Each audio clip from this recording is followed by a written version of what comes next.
Welcome back to the tutorial course on Android app development. In this lecture, we will discuss the wireframe's design.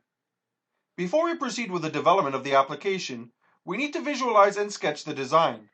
Designing various pages of an application is also known as wireframing. In this lecture, we will create wireframe of various pages using NinjaMock, which is a popular web-based wireframe designing tool. Creating wireframes is important for us to understand the requirements. Let's discuss each wireframe on subsequent slides. When we click Weather app from the home screen of an Android device, a splash screen is displayed. This is a typical behavior of a splash screen. It is the first screen that we see when we launch an application. On the splash screen, we can add an animation as per our application requirement. The splash screen will be displayed for 3 seconds. Thereafter, the next page will be displayed. The time for which a splash screen needs to be displayed can be programmatically controlled. On the next slide, we will learn about auto location. The auto location screen will be displayed only for the first time when the application is launched.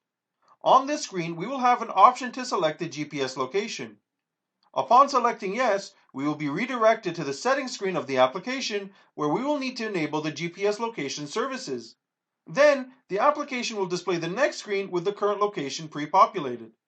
Upon selecting no, we will be redirected to the next screen where we will have an option to manually add a location.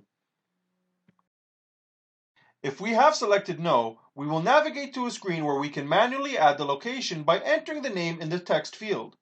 The screen will also list the previously added and automatically fetched locations. After the new location is added, we can save it on the same screen, which will then automatically close. On the next slide, we will learn about the settings page. We can navigate to the settings screen by clicking the icon on the top right corner of the header bar. This screen provides the following options.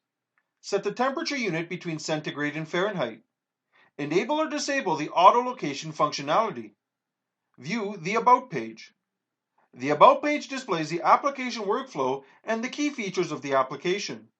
On the next slide, we will learn about displaying the weather data. Upon selecting a location, we will see the Weather Now screen with the current weather data.